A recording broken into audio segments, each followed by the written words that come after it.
Hi, everyone, and welcome. I am joined today by Alexander Mercouris and Professor John Mearsheimer. It's good to see the both of you again. Good to see you, man.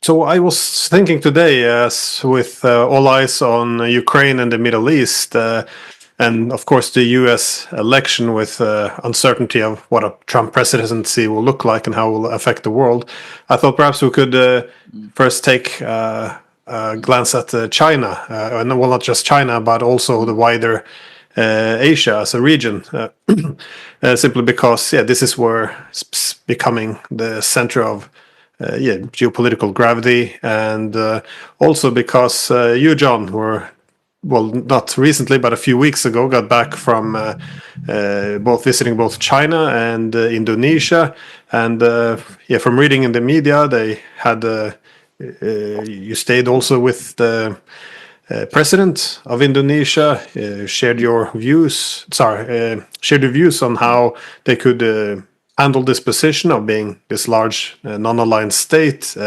especially in this current rivalry between the United States and China. So I was, wondering what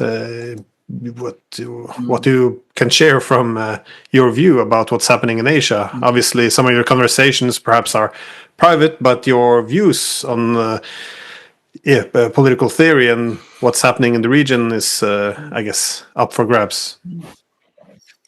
Okay, Glenn, I'll say a few words about China, and then we can go back and forth, the three of us. And then, if you want, I can talk about Indonesia, because that's a different case than the Chinese case, for all the obvious reasons.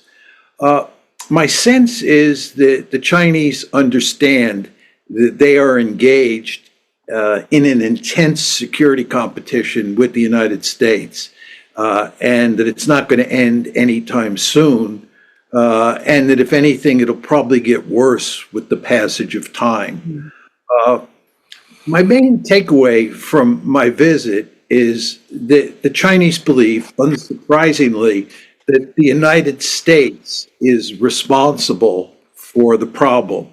Lots of Chinese believe that China can rise peacefully, and the fact that that's not happening, and instead you have this intense security competition, with a real possibility of war, not that it's likely, but a real possibility, that this again is due to the United States. My point to them is that if you go to the United States and you talk to people about who's responsible for the security competition that is set in, they blame the Chinese.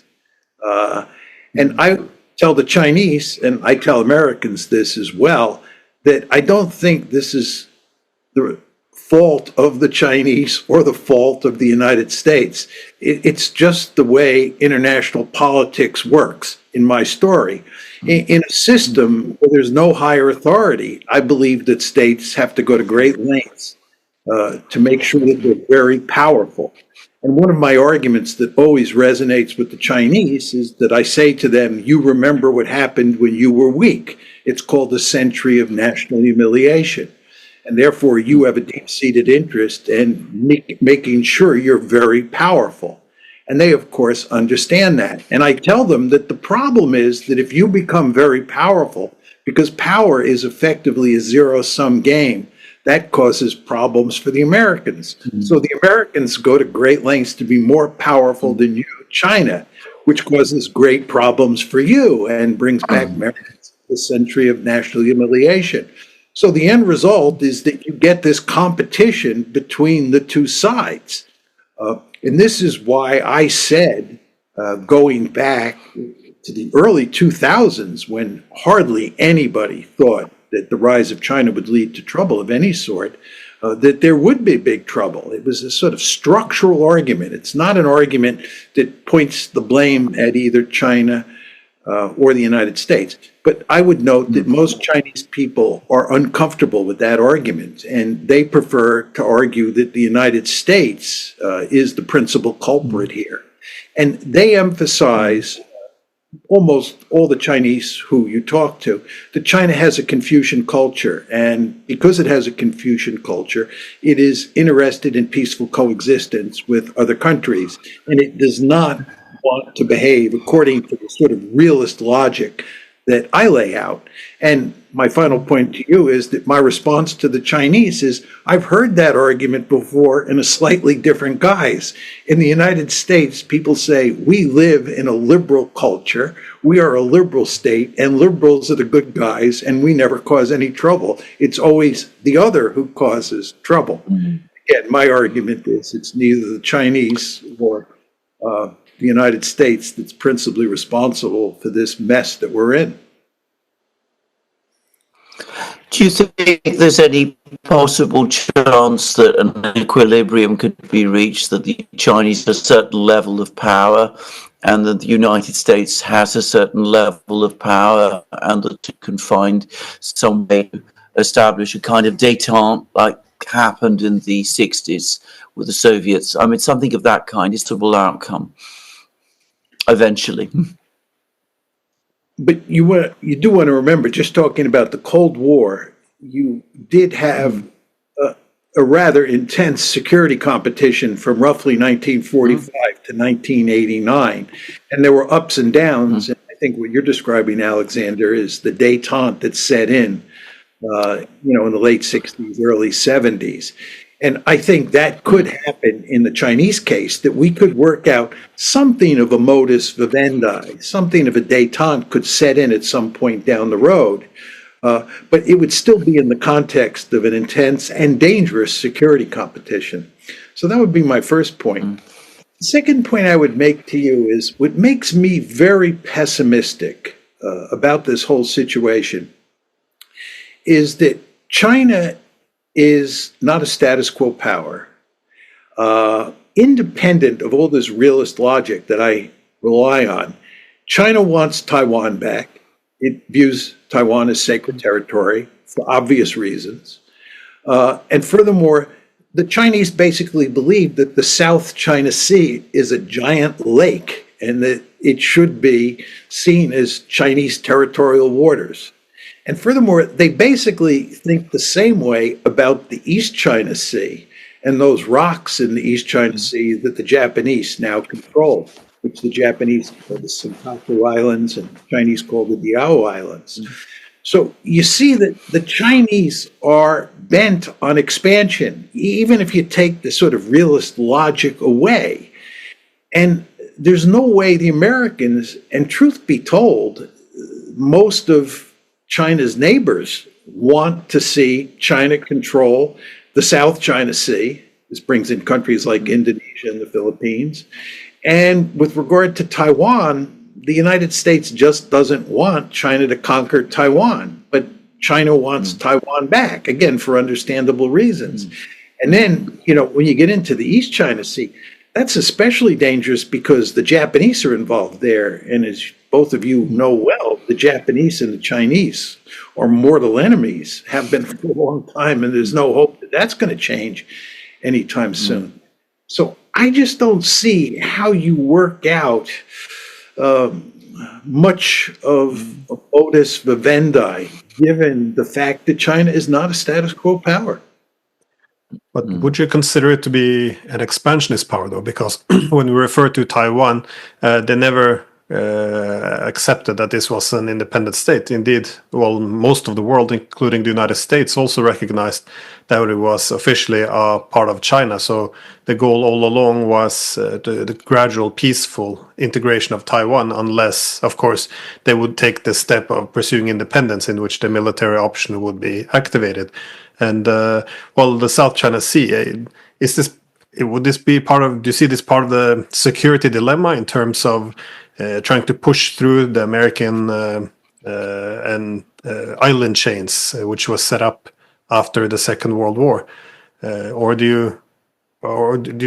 other words, do you see this as being a reaction, or do you see this as being expansionism? Well, the point I would make, Glenn, is that you can look at Chinese thinking in two very different ways, right? And they complement each other. One is, let's just take security off the table.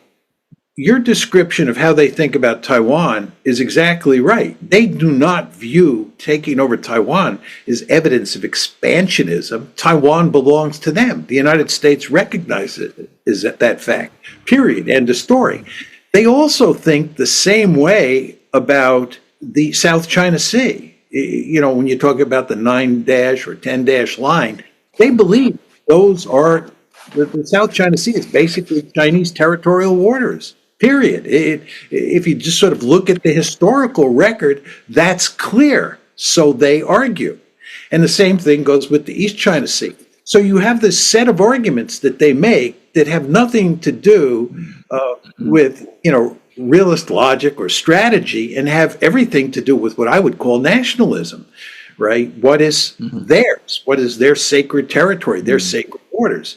Then superimposed on top of that, you do have the realist logic, right? And this is the argument that if you're China, you want to control Taiwan, you want to control the South China Sea, and you want to control the East China Sea. As I say when I'm in China, if I were Xi Jinping's national security advisor, I'd want to drive the Americans out of East Asia. The Americans are a ruthless great power. We all know that. If I'm Chinese, I don't want the Americans on my doorstep. I want to push them out of East Asia. So there's a security logic here. It complements, let's call it the nationalist logic. And that's what makes this situation so dangerous, in my opinion. Just quickly, one last question. How far do you think the Chinese are going to go? I mean, are they prepared to actually go into a military clash with the United States? I mean, they say that that's not what they want at all, but if Taiwan were to make moves towards overt secession, for example, would China go to war over it? I think they would. What is your impression? Yeah. I think you have to separate the three big flashpoints. The way I look at this, Alexander, there are really five big flashpoints. One is the Korean Peninsula, because the Chinese are joined at the hip with the North Koreans. You want to remember that it was China that came into the Korean War in the fall of 1953 when we crossed the 38th parallel, because North Korea is a terribly important buffer state from China's point of view. And of course, the Americans are deeply involved in South Korea. So a U.S.-China conflict could break out in the context of a North Korea-South Korea conflict. So that's conflict point one.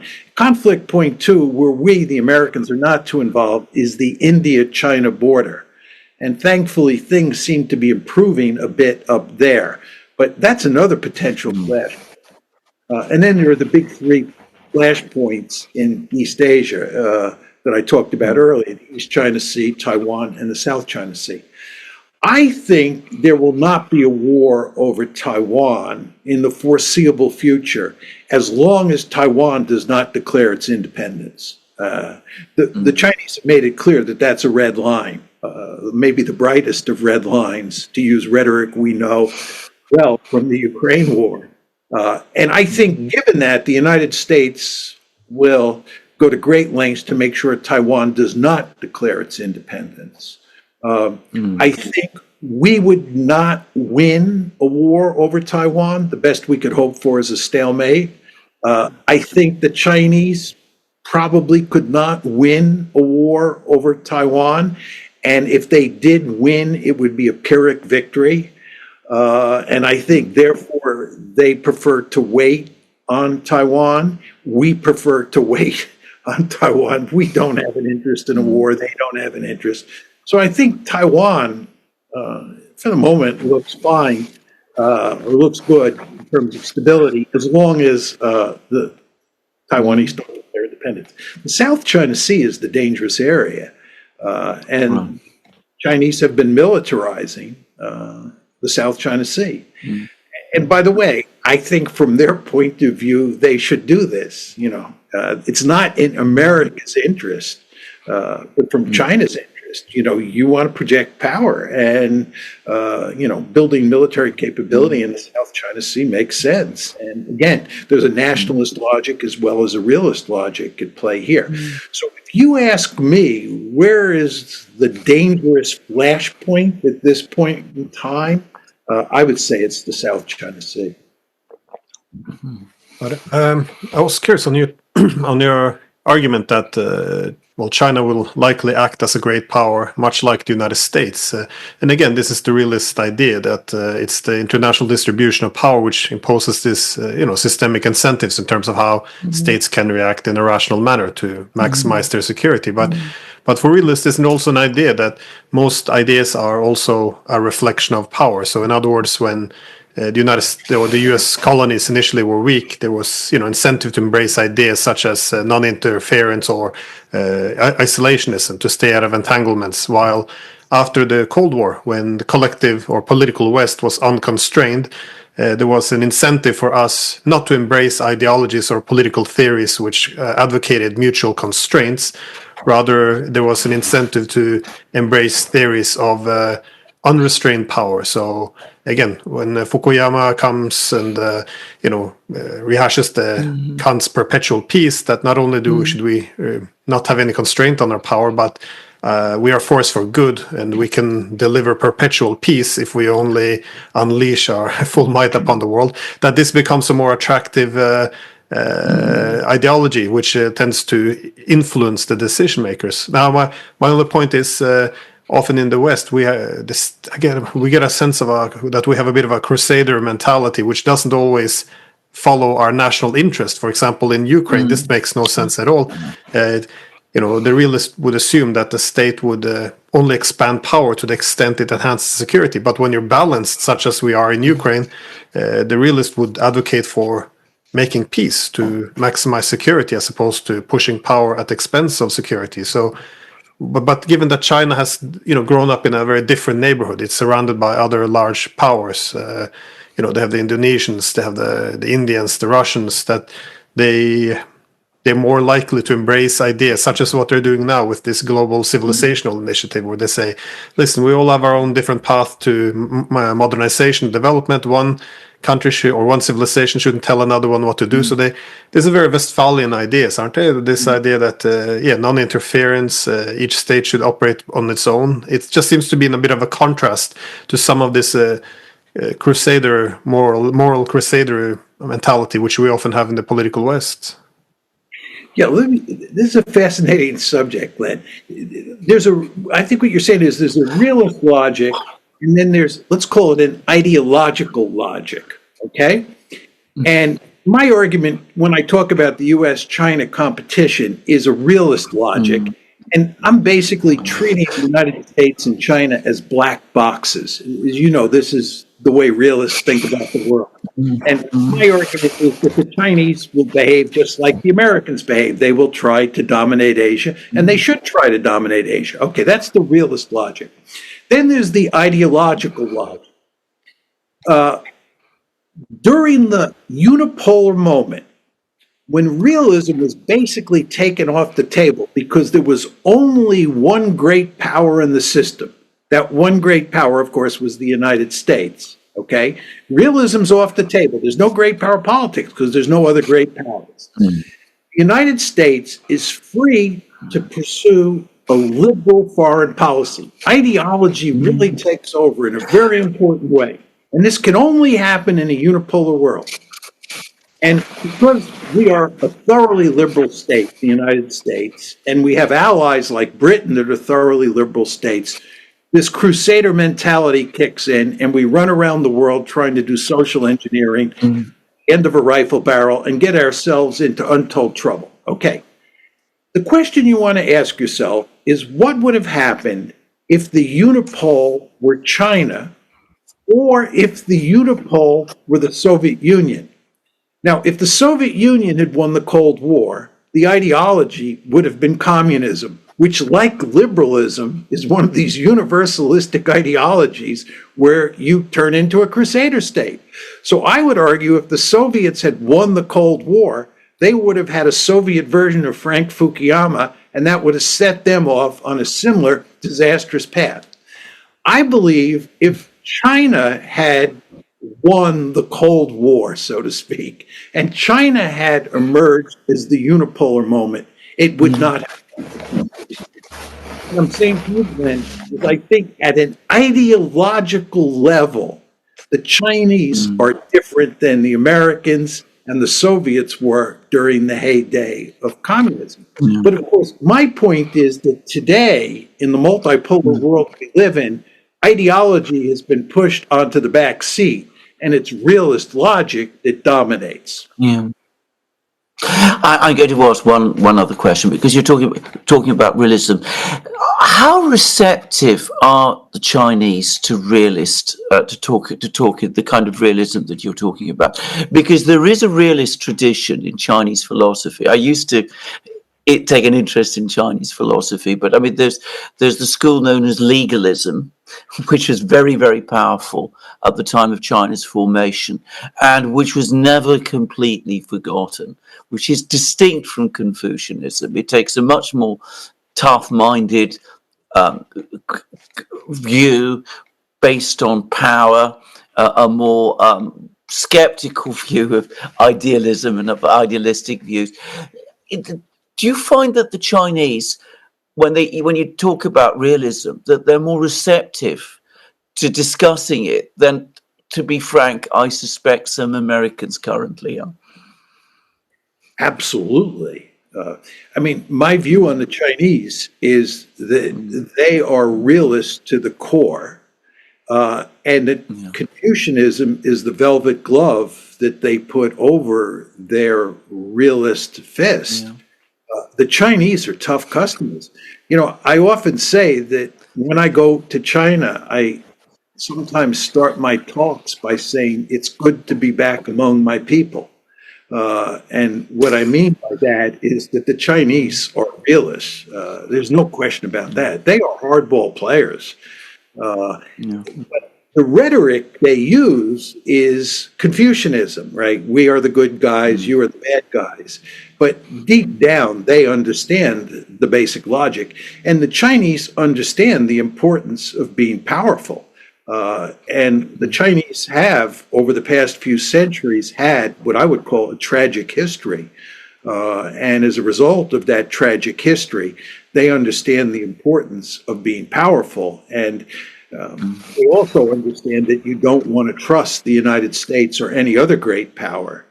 You know, when I first went to China in the early 2000s, and I made the argument that China could not rise peacefully, I said to the Chinese, I'm amazed, my Chinese interlocutors, I said, I'm amazed that you bring me to China, given that I'm arguing that China can't rise peacefully.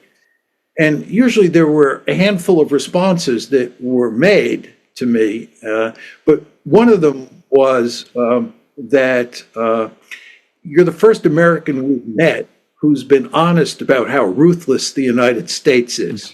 Because, of course, all the Americans who went to China would tell the Chinese that the Americans are the good guys, we're a liberal democracy, of course, knew better. And they appreciated the fact that I said that the United States is a ruthless power. And you should never trust what the United States says any more than you should trust what any great power says. But the second reason the Chinese invited me was they used to say to me that we believe there is much power in the logic that underpins your argument that China cannot rise peacefully. And why we want to hear you spell out your logic and why we want to interact with you is we want to figure out how we can prove you wrong. We want to find the chink in the armor. We want to find out where the hole in the logic is that we can therefore exploit to make the case that China can rise peacefully. To which my response was, there is no chink in the armor. China cannot rise peacefully.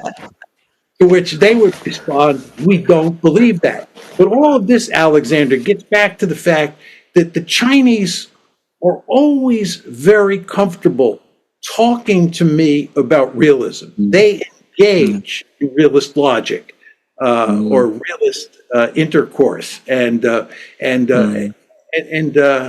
why I say that, you know, I'm back among my people when I go to China.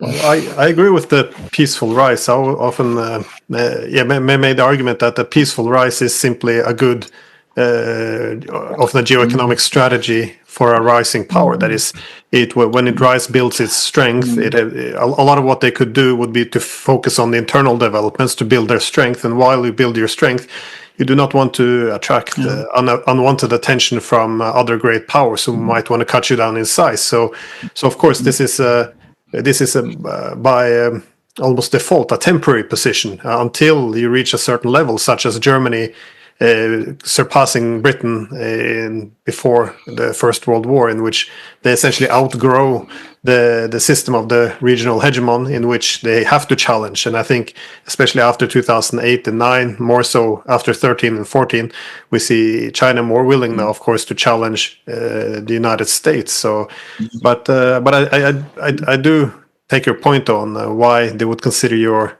one of theirs, because it is something great with realists, and you're probably one of the better at this, to be able to put yourself in the shoes of the other guy. That is, when you say this is what America should do, this is what China should do, recognize that these are competing objectives, and because often, political scientists are assumed to they're often incapable of showing a lot of understanding for the opposing side, to put yourself in the other guy's shoes. And I think everyone I talk to, they always point this out with Professor Mearsheimer. This is he's able, at least to understand, put yourself in the position of everyone, and I think that's quite refreshing, because often when you look at liberal theory, I mean, it's quite optimistic in nature, because the idea is you can transform politics. If politics determined by the internal characteristic of states, you can overcome the power politics, the security competition. But often it's assumed, because our the religion, values, government, ideology, whatever it is, this is what dictates your policies. So,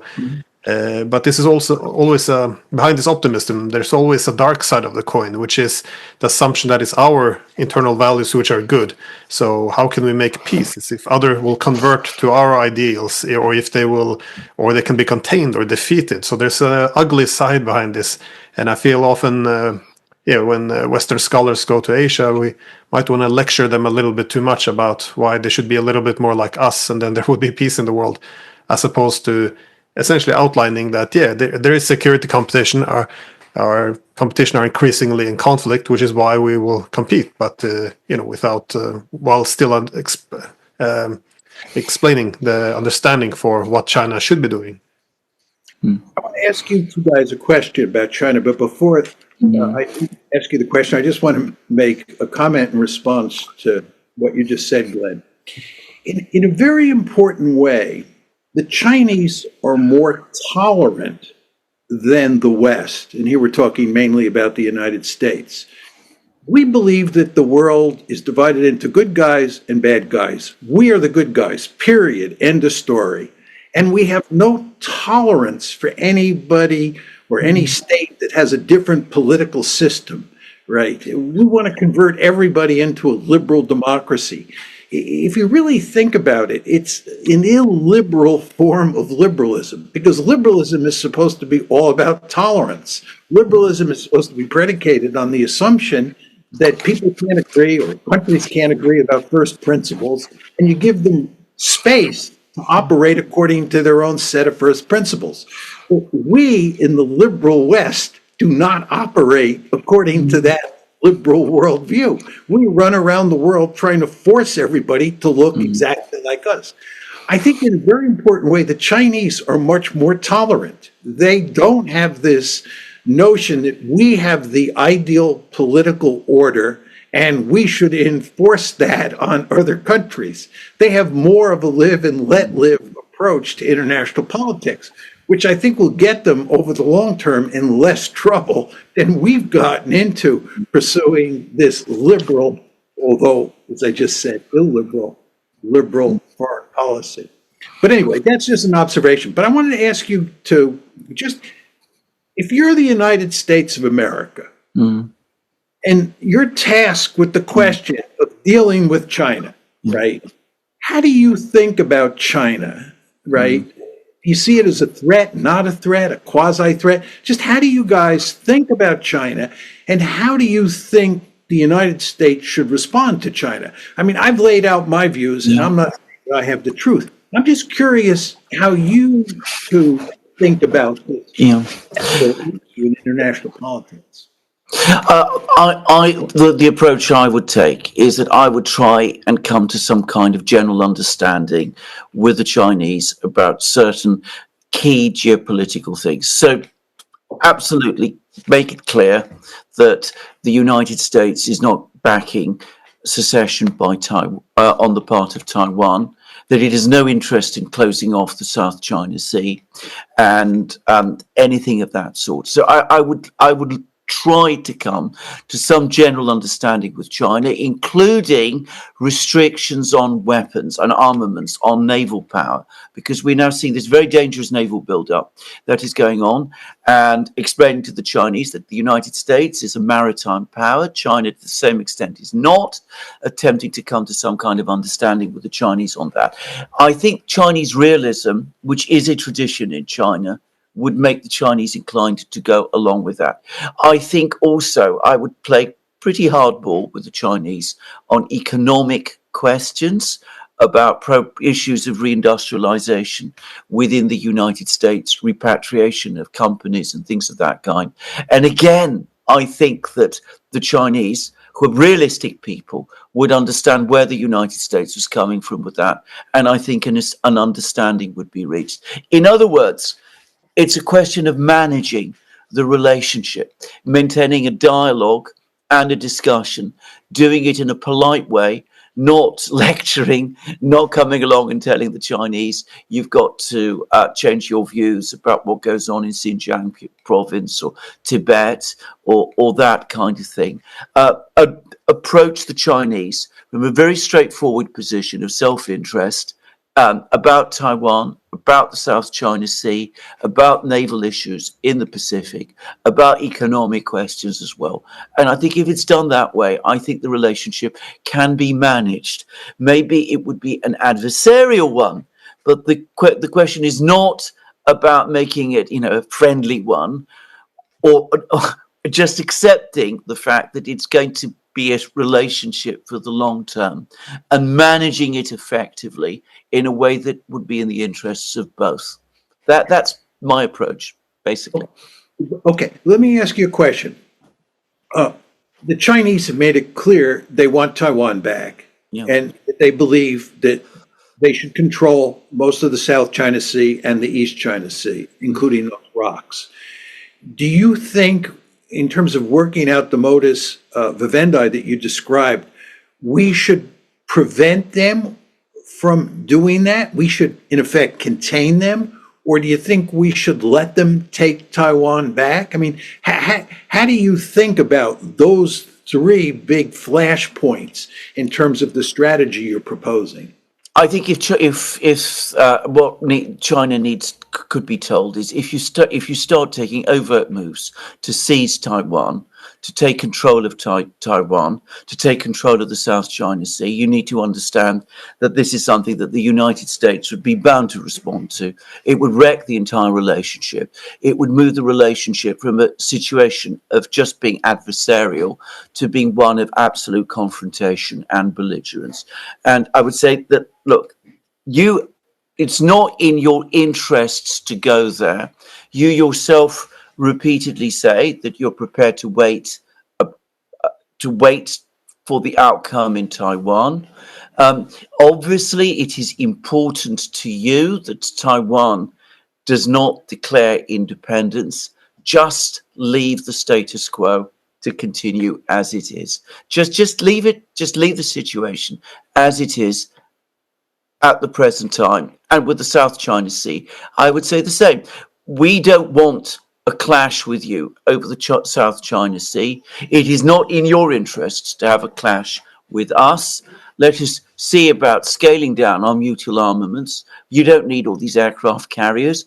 We don't need to send our warships into the South China Sea all the time. But if you start taking the kind of steps that some of your people have been intimating, well, then, of course, that will destroy the relationship and put you into a confrontation with the United States, which would not be to your advantage.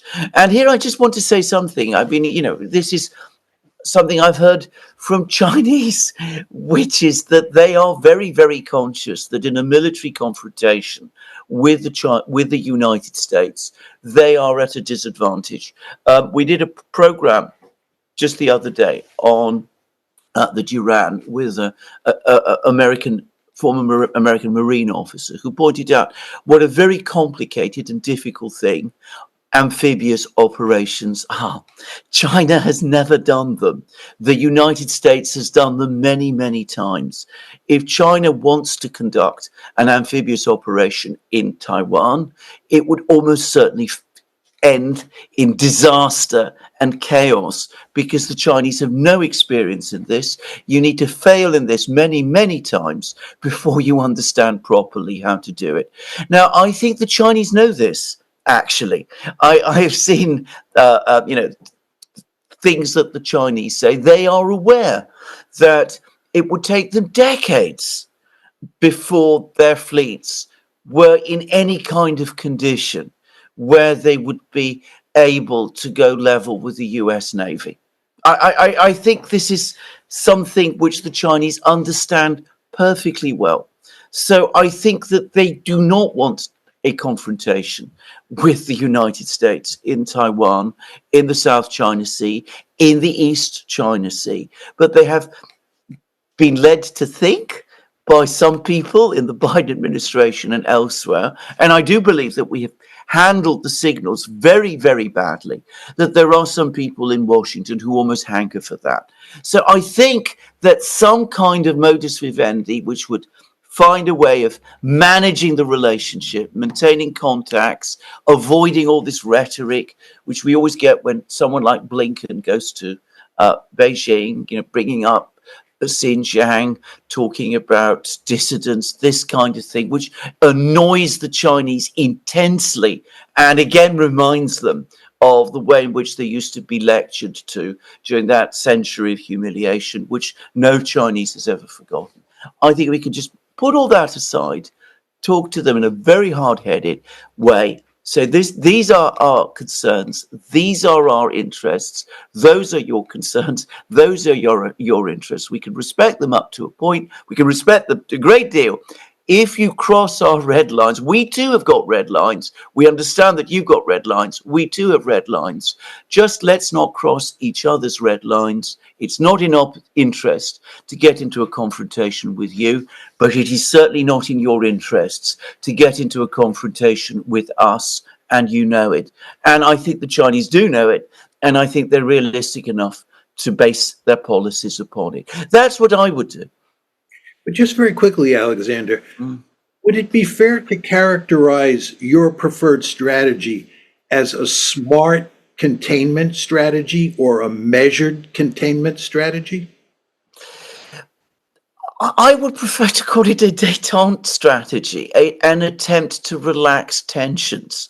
Again, we had an adversarial relationship in Europe in the 60s and in the 70s, but it was one which allowed both sides to get on with their affairs. In the Soviet Union, I personally have no doubt about this. The fact that détente happened in the 60s and 70s created significant change and led to a lot of the developments that came later in the 1980s. I think that is the approach I would take. I think détente with China, if you talk about it as containment, especially to the Chinese, they're bound to see it as aggressive or attempting to bottle them in. But I would see it as a détente strategy, one in which two great powers who are adversarial at many levels seek to manage their relationship in their mutual interest. It might be a face-saving way of saying it, but face matters. Glenn, I'm curious what you think of what I've said, what Alexander said, sort of how you think about this issue. Well, I think the United States would be um, better off to take a position which reflects the international distribution of power. Now, what I mean is, after the Cold War, I think it was quite natural for the US to pursue a hegemonic peace, as it was so dominant. Now, under a hegemonic peace, the maximization of security of power becomes the same as maximizing security, because this is when peace depends on effectively dominating every corner of the world. Now, but I think the reality is simply because now we shifted into multipolar distribution of power, and I think for that reason the U.S. Security strategy would be best served if it actually reflected this balance. Because what we see now is the U.S. attempting to hold on to global primacy, but what is the result? I think it would predictably be that the United States exhausts itself, its military overstretch. It exhausts its economy, and all of this will also have domestic implications when you see growing economic inequalities, social problems, political polarization, all these problems building up in the U.S. Meanwhile, outside the U.S., we see all America's adversaries effectively coming together. So China has now an interest in aligning with all of America's opponents, simply because they see the US as being too intrusive. And I think this is the problem, because the Chinese at the moment are pushing for an anti-hegemonic system. They want a multipolar system. That's not necessarily anti-American. I think they would benefit from a good working relationship with America as one among many poles. But an America which insists on asserting primacy, I think they become the primary threat to China, and now they will align themselves with other countries which are opposed to the United States. So I think, yes, the US exhausts itself internally, it builds up a collective balancing around the world. And I think this is, I think the US would be better off returning a little bit, withdrawing back to its former role as more of an offshore balancer, which can, go back home, lick its wounds, rebuild its strength without going out in the world. And this way, the Chinese, the Indians, other will have a natural equilibrium, or a natural balance of power would assert itself. At the moment, I think a lot of difference between at least the Eurasian giants, they're willing to oversee all of this simply because many see the US demand for global primacy to be the primary challenge. So, but otherwise, of course, I wouldn't expect any surrender or anything of the United States. Indeed, when I hear Donald Trump speak of, putting tariffs and all these very powerful industrial policies, I actually think this is a good idea. I've always been a big fan of the American system. I think some economic nationalism is well overdue. However, I think everything goes overboard, because if the United States will decouple itself completely from China, try to sabotage its economic rise, it's such an overkill. It can't be done. So I think they're undermining their own economic power by decoupling from these supply chains built over the years. I think if the US would take a more moderate position in terms of only accepting China as a peer, then they could have more. They could do this industrial policies, all these tariffs and subsidies, in a moderate way, which would be able to rebuild or reindustrialize America without necessarily causing an economic war with the Chinese. But I don't know. So I see it as being more of an interest in pulling back and having your capability, like in any strategy, your capabilities should match up with what can actually be done. Otherwise, I think there will be a gradual exhaustion over time. Otherwise, just very quickly on your former comment, I agree with the liberals, because liberalism has these two components. We're supposed to be tolerant and embrace universalism, but we see the universalist impulse always overrun tolerance these days. So sorry. Glenn, I just want to ask you a quick question. Tell me what your views are on whether we should defend Taiwan, try to prevent the Chinese from taking over the South China Sea and the East China Sea. Just listening to you talk, it sounds like you think we should not do that. We should pull back. And before you answer, I would note that I actually have a good number of realist friends here in the United States. These are realists, slightly different realists than me, who believe we should not defend Taiwan. They believe that we're overextended in East Asia and are interested in important ways pulling back. and think that they think that the idea of defending Taiwan is ludicrous, right? These are realists, right? Not me, of course. But I'm just curious because you sound like them. I'm not being critical of you. I'm just trying to get a sense of exactly how you think about a containment strategy, whether you think it's good or bad. Well, I guess I would go for a middle way. If you look at Taiwan, I think it would be healthier for the United States to make a deal with China again. That let's stick to the one China policy, but so the U.S. should have cultural and economic ties with Taiwan, but these efforts to send the political elites there and the military, that this is a breach of the one China policy. So in return, the Chinese will commit to this idea that they should only reintegrate Taiwan by economic means. But overall, I would still think that Taiwan, like we have already agreement that Taiwan is a part of China. The only view is how if they should be taken back by military means or economic means. Because I don't really think it's in the Chinese interest to use military force against Taiwan anyways. I think they would be quite comfortable to, let Mother Time take care of it by having gradual economic integration and over time win them over. So I think if the US doesn't, chip away at the sovereignty of China by seemingly slowly pushing for Taiwan's secession, I think if they make this commitment, I think they can get a good commitment from China not to use force, at least in their reintegration initiatives. But overall, I would say, Taiwan is China, like the rest of the world, all of the world. But if I would find a way of avoiding military solutions to this problem, and I guess the same in the South China Sea, as opposed to either America rules or China. Try to transition a bit out of the block system to find some kind of a system for collective security. That is, the alliance system would be replaced by something inclusive of also the main power. Because I think trying to construct an East Asian security architecture without the biggest power, China, I think that would result in the same crisis we have in Europe. But again.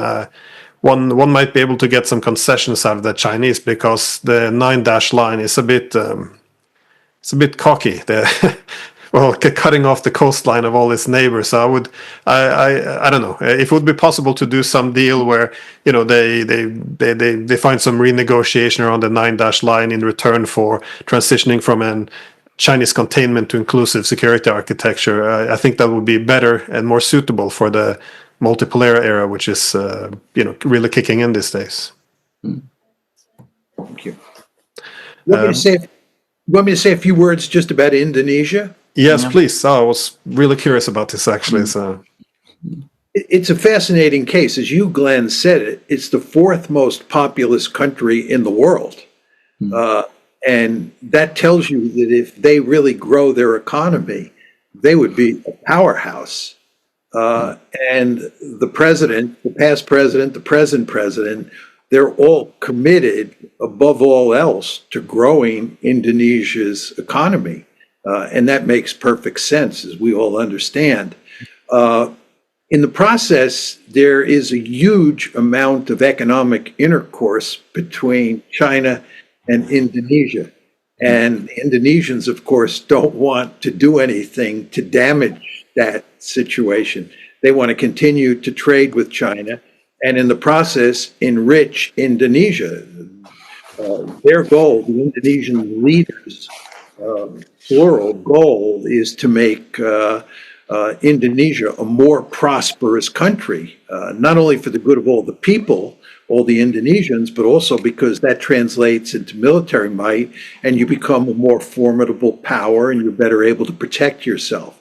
So they have that sort of dual rationale for growing the Indonesian economy. The problem is that the Indonesians are well aware that there's this intense security competition taking place between the United States and China. And they understand that if they get too close to the United States, that will enrage the Chinese, and that could have economic consequences. And they don't want that to happen.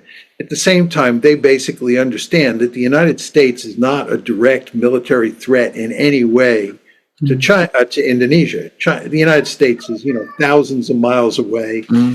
It's not a military threat.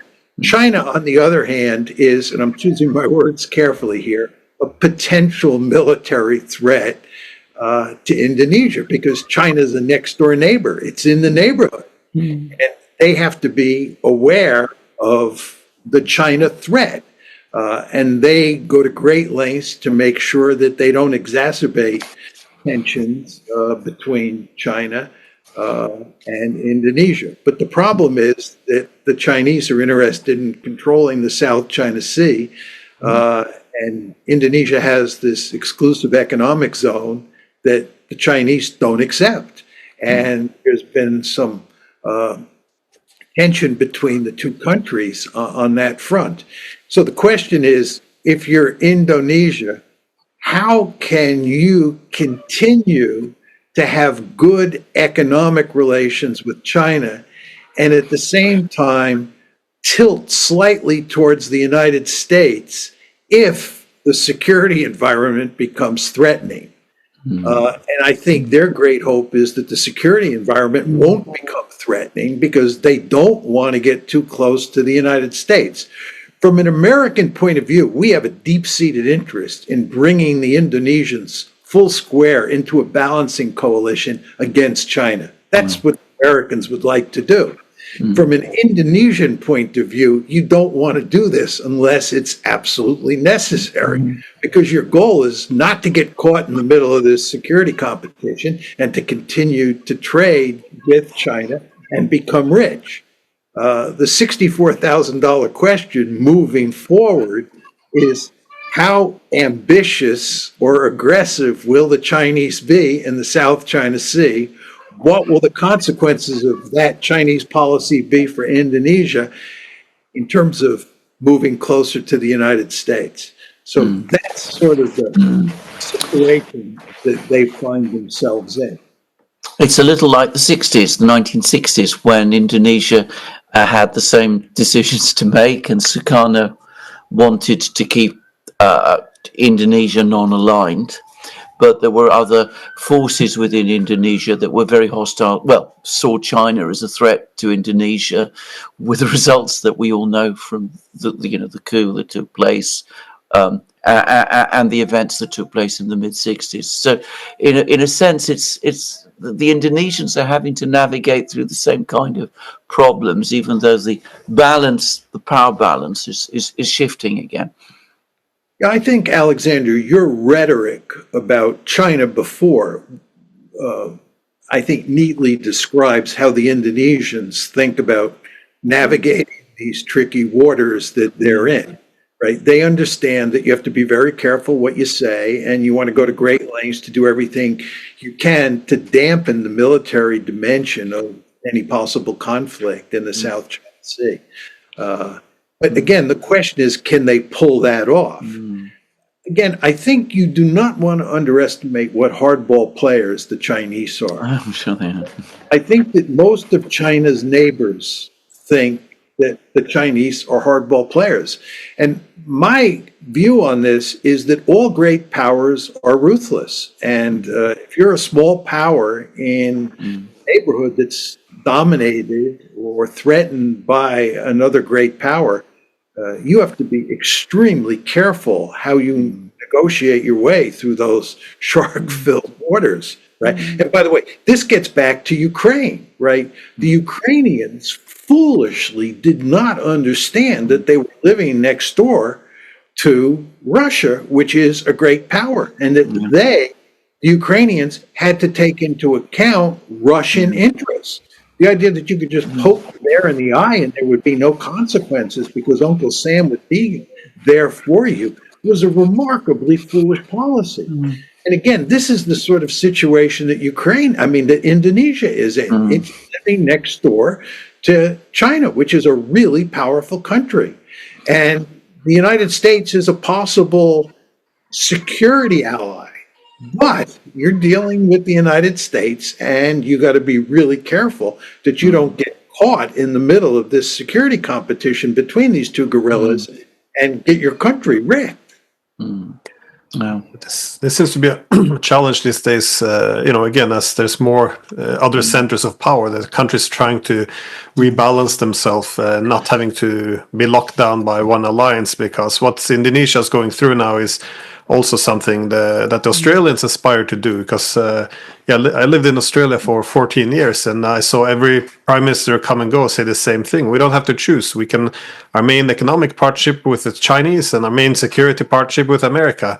We don't have to choose. And then as the competition intensifies between the Americans and the Chinese, it turns out they kind of had to, and then they leaned very heavily towards the U.S. for a bit. But then they got some consequences, especially economic, from the Chinese, and now they're trying to do some course correction and rebalance a little bit in the middle. But of course, I very much agree. Indonesia is a very different case. I mean, in the 60s, they were less than 100 million. Now they're almost 280 million people. This is this is a force to be reckoned with. But I think the Ukrainians, though, under Yanukovych, they tried to appeal a bit to the Europeans, appeal a bit to the Russians, and play both sides and try to get the best deal. But then, of course, they were told that this would not happen. You had to pick one, and when they tried not to pick, when they said to the EU, we can't really pick, so we're going to go with this Russian deal. That's when they got toppled. So I think, I think that was a balancing position which went bad effectively. But as we're on the topic of Ukraine, how do you see the future now? Both of you, actually, because there's a huge new variable in play, isn't there? We have Donald Trump arguing now he's going to be, he's going to bring peace to Ukraine on day one. He seems to be ambitious towards this end, but I'm not sure how successful he will be. Of course, you need, first to put the neutrality issue in place, so the foundation of Istanbul plus the territorial changes. So what the Russians are asking for is a very big ask. So what do you see any potential, or will he cut off Ukraine? Will he put immense pressure on Russia, threatening to strike Moscow if they don't make a deal? Again, he's a bit of a wild card. So I was curious what the both of you actually thought about Ukraine, what this will mean for Ukraine, the entry of Trump, that is. I'll defer to Alexander. I mean, I don't think that Donald Trump has any plan for Ukraine. I think his instinct is that he doesn't want to become further involved in what I suspect he does understand is an emerging debacle there. And I think he's got some people around him who are advising him that way. I think he's got his vice president, and I think he's got a few other people who are telling him, look, Ukraine hasn't turned out well. Whatever it was that the previous administration thought it was doing in Ukraine clearly hasn't worked. We got other much more serious and important things to worry about in China, in the Middle East, domestically in the United States. So let's see whether we can perhaps re-establish some kind of contact with the Russians and see whether we can limit the damage. And at the same time, let's try and scale down as far as we can from Ukraine and tell the Europeans, look, if you want to continue with this, it's up to you. And tell the Ukrainians, look, if you want to negotiate, we're all in favor.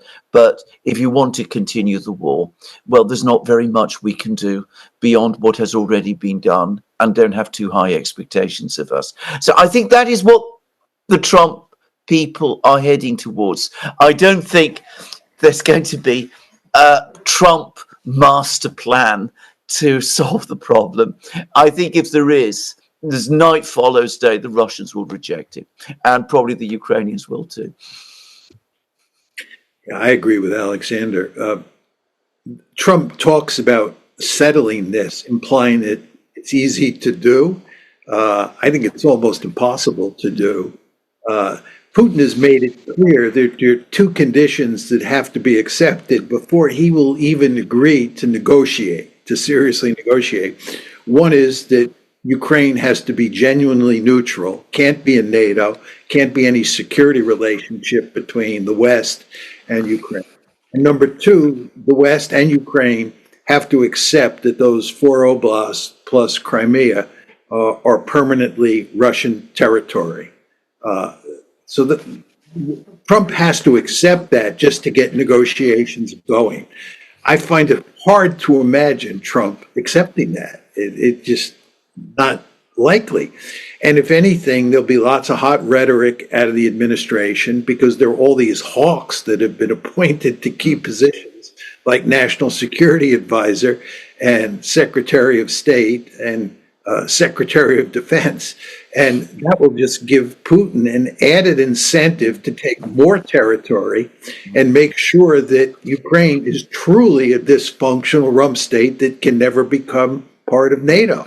So I think this one's going to be settled on the battlefield. And I think the only interesting question is when will the Ukrainians break and how much territory will the Russians end up taking? And the end result is you will then get a frozen conflict. And that will lead to unending trouble for long past, for the foreseeable future. But surely, I thought, because I watched this interview, I think it was yesterday, with Marco Rubio. Now he will be Secretary of State, where he was arguing. Listen, I don't like to say it, but he said we're financing a stalemate. I think this is obviously incorrect. The stalemate is there was a stalemate, not in terms of attrition rates, but a stalemate in terms of the front lines not moving. But now that we see the Ukrainian army becoming exhausted and these front lines collapsing, I think there's a huge amount of loss of territory, and I think this is why it becomes overall it's not in the interest anymore of NATO. I think as Zelensky once argued back in March of 2022, a lot of Western countries would like to would like a long war because they can exhaust the Russians, even though it means the destruction of Ukraine. Now, I think this is what we're going for. This is what made it a good war, if you will, for NATO. We got to bleed the Russians without, as long as there was a stalemate or no territorial changes, no big ones. But now that the Ukrainians have been completely exhausted and the territory begins to fall at an increasing rate, I would say, because there's some huge changes undergoing now. And it seems that with every collapse in Ukraine, the Russians are able to encircle even larger groups, and it has this cascading effect. So it's as long as the Ukrainians and the Russians were just killing each other and the front lines not moving, I think it was considered a good war. But now that the territory is being lost to the Russians, one would assume there would be an actual national interest in pushing for stopping this, but it looks like the main ideas coming out from the West is still another Minsk. We'll just freeze the front lines.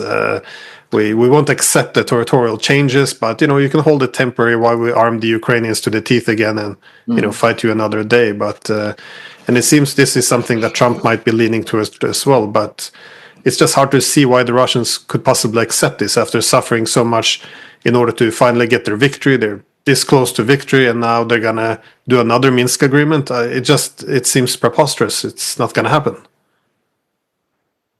Yeah, I agree completely. Trump, there's no question that Trump has lost interest in funding the Ukrainians. And even if he withdraws meaningful support to the Ukrainians, that just means the Ukrainians are going to lose, and you're going to get a frozen conflict. Yeah. The question is, can you get a meaningful peace agreement? These are the two alternatives moving forward: a meaningful peace agreement or a frozen conflict. You can't get a meaningful peace agreement unless you accept that Russia has annexed these territories and is allowed to keep them, and unless you agree Ukraine will be a truly neutral state. And I find it hard to imagine us and the Ukrainians agreeing to that. And therefore, I think you're going to get a frozen conflict. And that's going to have the potential to blow up in our face somewhere down the road. I think that's exactly right. I don't think there's any political acceptance in the United States of the kind of conditions which are the minimum conditions that the Russians would accept. It is as simple as that. I don't think even Donald Trump is prepared to go far enough in that way to deliver that kind of peace, and the Europeans also. So I just don't see any diplomatic way out to this. I think what's going to happen is the Americans are going to put some pressure on the Ukrainians to sit down and talk to the Russians. Those talks may occur or they may not.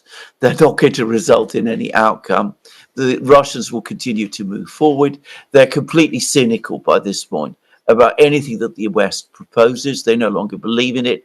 And the outcome of the war will be determined on the battlefield, and it will be the Russians who decide where they stop.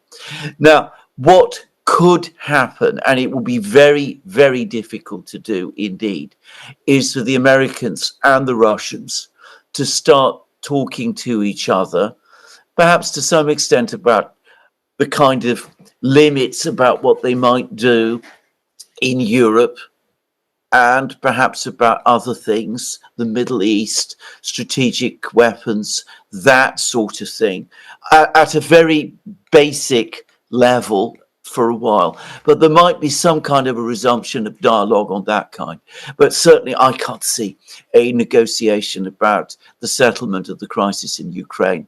I just don't think that is politically possible, either on the American side or on the Russian.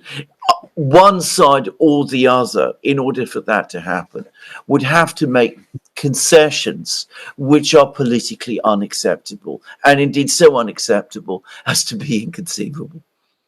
Yeah, I think I agree completely with that. I also think an interesting question is whether there's a possibility that the Ukrainians will effectively collapse before Trump moves into the White House. Yeah. Or it will happen after Trump moves into the White House.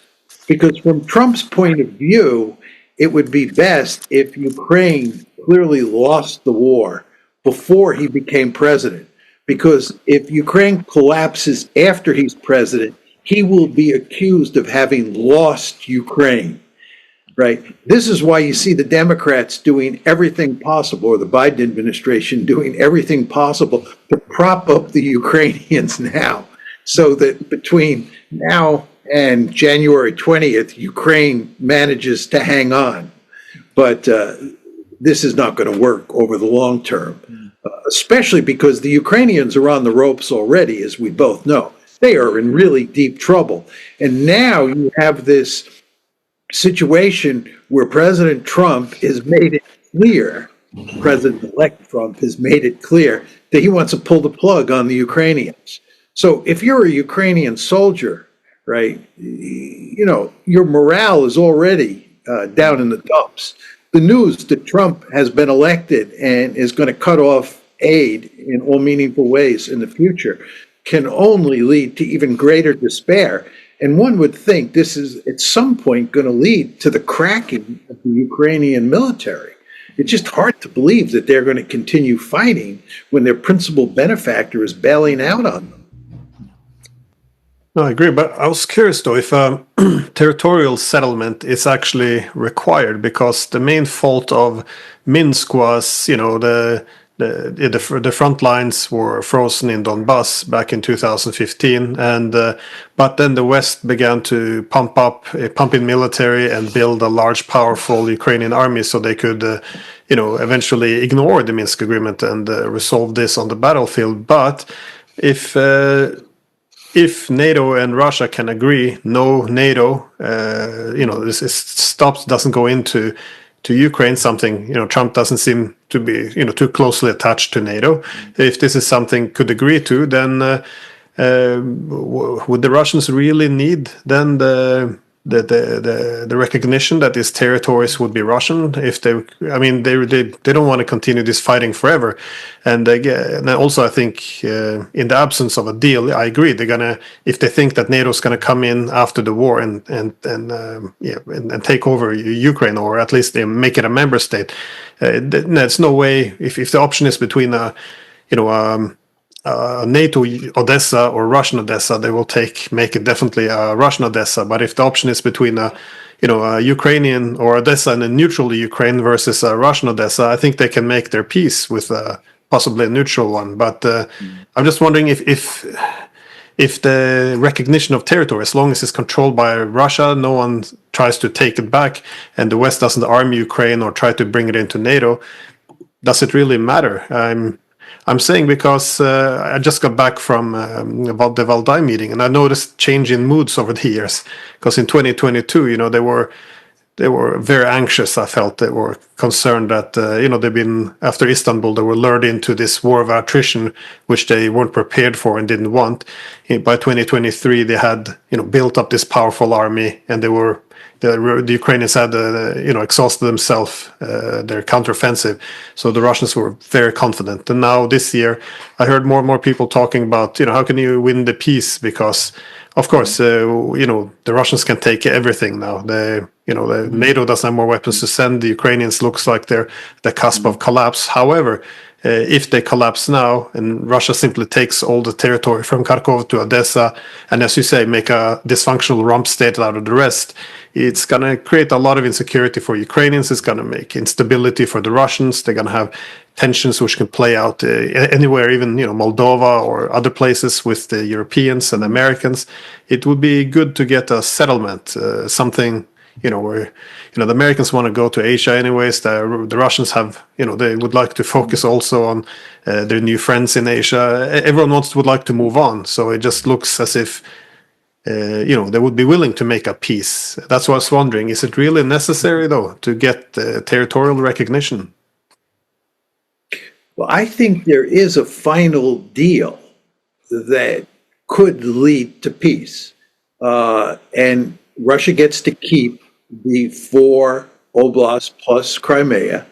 Ukraine breaks all security ties with the West, to obviously include not being in NATO. And third, which we've not talked about, and this was present in the Istanbul negotiations, is there have to be negotiated limits on the size and power of the Ukrainian military, right? Because the Russians don't want a powerful Ukraine that can go on a rampage and take back territory. I think that if you could work out all 3 of those elements of the deal, you could have a meaningful peace agreement. I don't think the Ukrainians will accept that deal, and I don't think the West will accept that deal. And that's why I think you're going to get a frozen conflict. I agree. I think that the United States, even Donald Trump, will not compromise on NATO, NATO's right to expand, agree a Russian veto of NATO expansion. This has become now such an issue in the West that I think it would be very difficult politically, even for a very strong president indeed, to be able to ram through something like that. I think there would be far too much opposition and far too much resistance. And I don't think Donald Trump, frankly, will want to take that on. I mean, that's my instinct. As for the Russians, their problem is that whatever deal they come to with the United States or think they've come to with the United States and indeed the West about NATO membership of Ukraine, they no longer probably believe or tell themselves that they can have any confidence that it will stick. And that's the problem. Now, it is the problem for the Russians that they haven't really found a way to win the peace. Now, I think this is true, but that's partly because they haven't formulated a plan yet. I mean, they haven't really come up with any. I don't get this. We've discussed this before. I don't get any sense that the Russians have worked out themselves what it is that they're planning to do or going to do in Ukraine once the war is won. I don't think they've really thought this through at all. And hopefully at some point now, it has to be now, they start actually sitting down and thinking about that and thinking exactly what it is that they're going to look to achieve in Ukraine once the war is won. Do they want a government in Kiev that retains whatever possible independence it has? If that they do set up a government of that kind, it has to have some legitimacy within Ukraine itself in order to be able to function. It needs some degree of international recognition as well. How do the Russians achieve that? How do they affect economic stabilization in Ukraine? Who's going to help them to do that? Because the Russians would struggle to do it by themselves. What are they going to do about the Black Sea and the coast of the Black Sea and Odessa and all of these places? I'm just throwing out things. I'm not saying any of this is going to be part of any Russian plan. But these are issues that the Russians need to start thinking about themselves. Up to now, it's been, first of all, parrying what the West is going to do, since Istanbul fell apart, dealing with the sanctions, dealing with the military problems, winning the war. Now that they're on the brink of doing that, they have to start thinking more seriously about the peace. And they need to start discussing that with themselves. And when they do, then perhaps we can start to see how realistic these ideas that they might be coming up with really are. Just on your various points, Alexander, I think your point that the Russians can't trust the West to renege on their promise that Ukraine would never become part of NATO is a very important point. I mean, the Americans can say today, Ukraine will not become part of NATO. They can sign a piece of paper that says that. But in 10 years, a new president could throw that piece of paper in the garbage and once again say, Ukraine will become part of NATO. So if this possibility exists, and the Russians think that the West has double-crossed them in the past, the Minsk negotiations being the prime example. You therefore have an incentive to take as much Ukrainian territory as possible now, when you're on a roll, when things are working out. And furthermore, you have a deep-seated interest to make sure that Ukraine turns into a dysfunctional rump state, a truly dysfunctional rump state. And that means controlling Odessa. So the Russians just have very powerful incentives, given what's happened in the past, to take as much as they can. And that will lead to a frozen conflict, not to any meaningful peace agreement. Yeah, someone in Valdai, someone asked Lavrov about this. How have you thought about how to win the peace effectively? It's somewhat different words, but this was the question. And he did go on a long, not a rant, but he went on for a very long time about how you can't trust the West. They tricked us, back in Kiev back in 2014. They fooled us for 7 years with Minsk. They sabotaged Istanbul. So it's not worth anything what they promise us. So and then he went on, all the things that NATO had done, but he didn't actually get to the question. So this is all fair enough. I think we did double cross the Russians over and over again, and but it didn't. Of course, I didn't expect to play all with an open hand. They might have had some conversation and not ready to share with the public yet. But nonetheless, it's I think it's time to start to shift a little bit what kind of peace they actually want, because it just seems like a big overkill in Ukraine in terms of the territory they take and the conditions they pose on the Ukrainians. It could be very. It could impact what happens thereafter. And often when you go through a long, painful war like this, you have a lot of animosity towards the adversary. But it's a good idea to find a way that your defeated opponent feels secure after the war. And the Ukrainians have suffered greatly in this war. They've been, not just losing so many men, but they lost a lot of territory.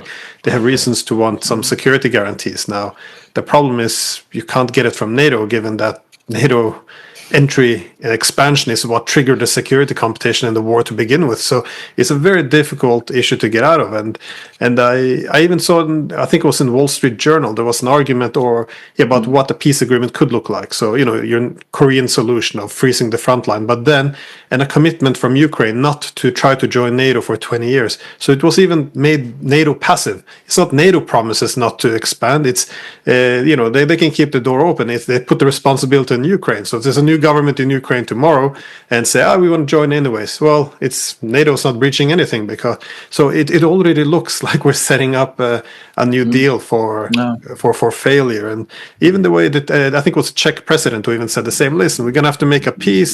You have to give up, accept that you can't get the territories back from Russia, but give it time. You can take it later. So we're already talking about another Minsk, effectively. So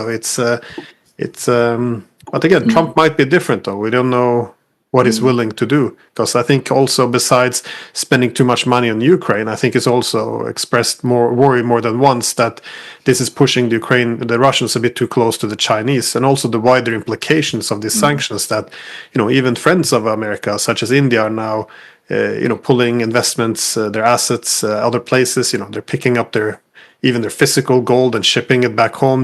There's a very little trust these days in the Western financial system and in general after all this economic coercion. So he might be willing to do some big moves. I'm not sure if you, I would just say very quickly, the United States is in really deep trouble. We're in deep trouble in the Middle East. They're nothing but unending conflicts, unending trouble for us there. We're in deep trouble in East Asia, right? Alexander was talking about the importance of smartly managing the relationship between the United States and China, which I agree with. But I think when you look at the cast of characters who are moving into the Trump administration, smartly managing that conflict does not look like it's in the cards. As we just discussed, it's hard to see how you can put some sort of meaningful end to the war in Ukraine. And then you talk about problems the United States has on the home front, the problems, the economic problems that we have, what's happened to America's standing around the world, in part because of our support of the genocide, but just because of our heavy-handedness with regard to things like sanctions. We're just in really, really deep trouble. And Trump, opinion, is not, he's not a real sophisticated Machiavelli, right? He's not the kind of person who can use all the power that he now has in smart ways to solve a handful of these problems. I think he's careless and not very thoughtful, and he's employed a number of lieutenants who do not look like they're going to help him, and in fact, if anything, are going to hinder him. So I'm very pessimistic about where the United States, and of course where the West is more generally, heading forward. I agree with that. I mean, just to say, we haven't even started on the Middle East, because the people that he's appointed seem to me to have very, very dangerous ideas about the Middle East, and I can easily see that could go horribly wrong. Fairly quickly and very disastrously for the US as well.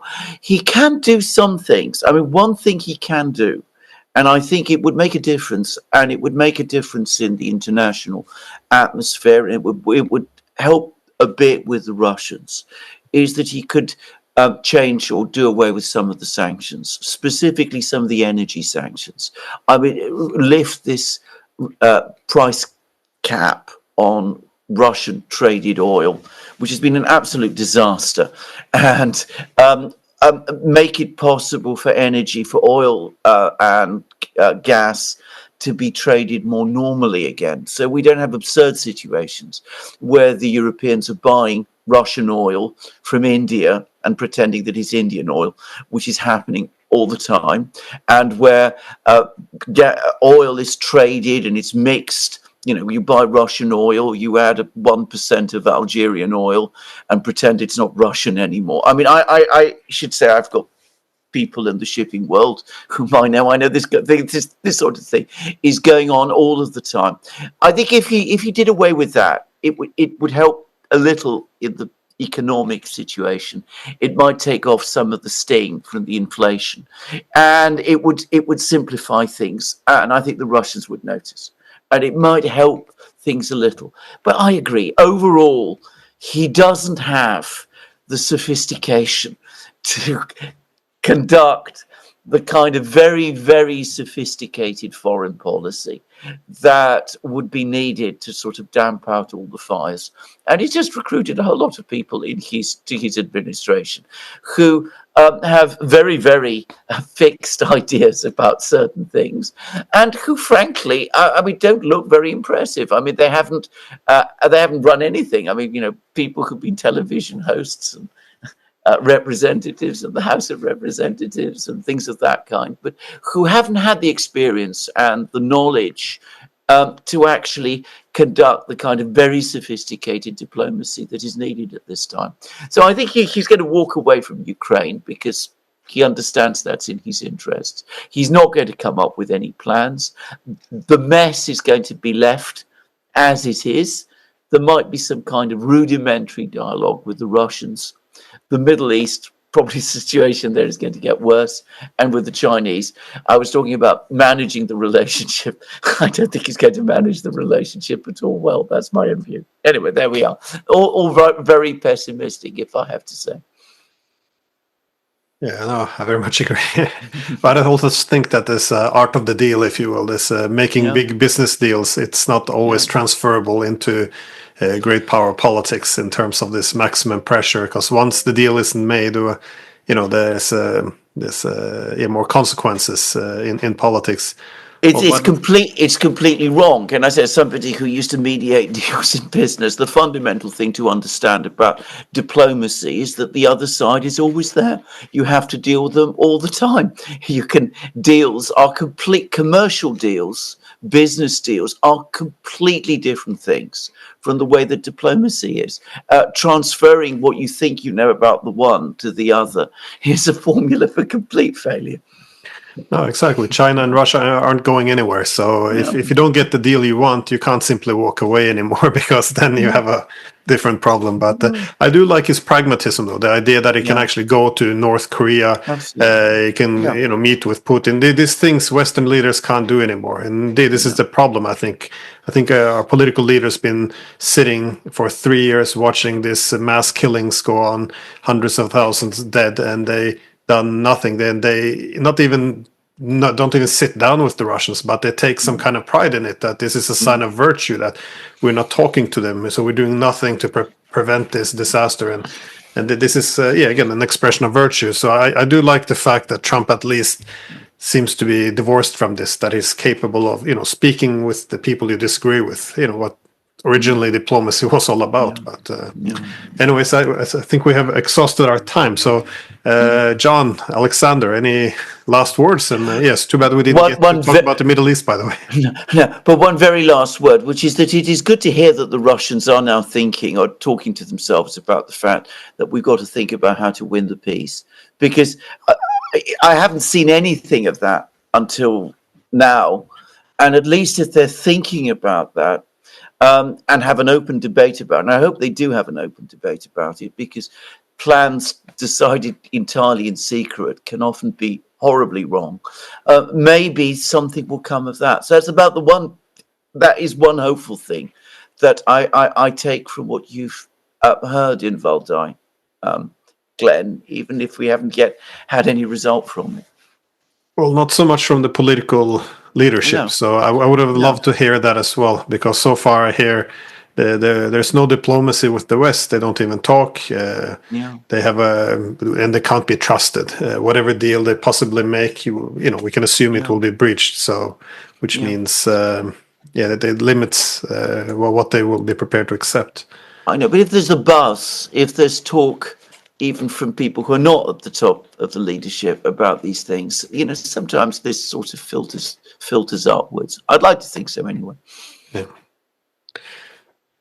John, any last thoughts? I hope that our analysis, which I think is excellent, that's a self-serving statement, of course. I think our excellent analysis, and of course we agree on almost all points, but I hope we're wrong. Yeah, that's a very good point, actually. I think it's a very good point. Okay. Yeah, that's a good realist pessimism. I would not that we're wrong. Yeah. Okay. John, Alexander, thank you both so much. I appreciate the time. Thank you. My pleasure. Thank you, Glenn. Thank you, Alexander. As always, it was much fun discussing these thoroughly depressing issues. Thank you, John.